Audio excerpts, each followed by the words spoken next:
Welcome to Ogle's channel. Today let's talk about the Game Awards 2021. Now the Game Awards have been around for like the last 8 years or so, and every year they pick up what they're going to be the Game of the Year for that particular year. And it's not chosen by people like me and you. I mean, we get like 10% of the vote, but the main part of the jury that chooses Game of the Year comes from big name magazines and big name publishers or big name news sources such as like Screen Rant, Newsweek, LA Times, IGN, and the list goes on as you can see on the screen here.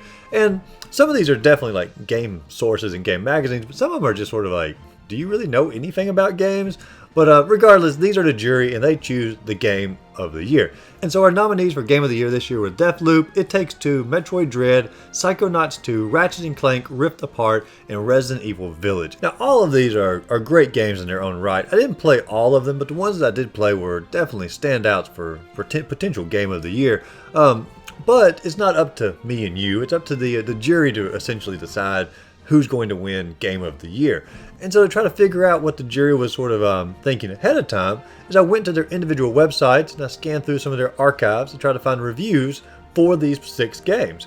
And as I was looking through the reviews on these websites of these 6 games, it became pretty obvious pretty fast who I think is going to win Game of the Year. And of these 6 games, I'm predicting that Psychonauts 2 is going to be Game of the Year, according to the Game Awards anyway. And the reason I say that is because pretty much all of these news sources gave Psychonauts 2 a phenomenal review. And some of them even said on their sites that this is going to be their nominee for Game of the Year. I mean, take a look at Ars Technica here. It says literally in their headline, an early, easy nominee for 2021's Game of the Year. I mean, come on, they basically just said who they're voting for Game of the Year. Then you have Easy Allies here, and look at this. They gave Psychonauts one of the highest scores they've ever given a game at 9.5. And yes, they also gave Metroid Dread 9.5 as well, but Metroid Dread wasn't really mentioned as highly in some of the other news sources as much as Psychonauts 2 was. And then we have Gamertag Radio, who's also in the jury. Once again, their headline here, why Psychonauts 2 is the most important game of 2021. And these are just some of the sources that I'm just choosing here, but so many of the people on the jury literally basically came out and said Psychonauts 2 is their Game of the Year or their nominee for Game of the Year. It's becoming pretty obvious that the jury is almost certainly in favor of Psychonauts 2. But even outside of just what the jury is saying here, just based upon these 6 games, I mean, Psychonauts 2 really does stand a pretty good chance at being Game of the Year. Because if you look at it, Metroid Dread, I love the game. It was a great game, but it's a 2D game in 2021, and a lot of these gaming sources or these news sources, I don't think they're going to pick a 2D game that lasted for like 10 hours as their Game of the Year. I just don't really see that happening, especially since like the last 8 years it's always been a huge open world game that's won Game of the Year awards. And then there's Resident Evil Village, which would probably be my Game of the Year for this past year.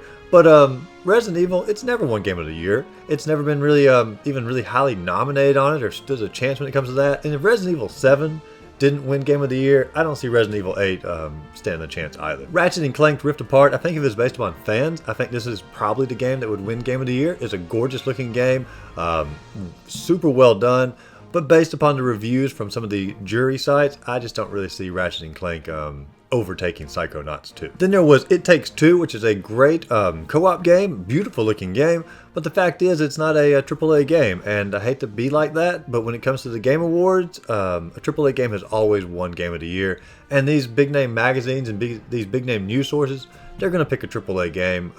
It's just almost certain on that. And then there's Deathloop, which I'd actually say is probably, if I'm wrong about Psychonauts 2, I think it's going to be Deathloop. Because this game has really been pushed out there since it's come out. Really heavy into press, really great reviews, but also really pushed out there when it came to game sales.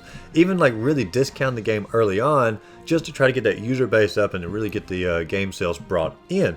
And there's obviously somebody higher up pushing this game out, and I'd say if it's got somebody so high up really pushing the game, it's probably also got that same person really high up influencing these game magazines. And so I think Deathloop probably is the second best chance, but I really do think Psychonauts 2 is going to be the winner for Game of the Year. What do you guys think? Do you think Psychonauts 2 is going to be Game of the Year? Do you think Metroid Dread's going to make it? Deathloop, which one do you think is going to be Game of the Year? I mean, we'll find out on December 9th, but let me know in the comment section down below what you think Game of the Year is going to be. But if you enjoyed this video, be sure to like and subscribe to the channel. As always, go out there, find a great game to play, and just simply have a great rest of the day.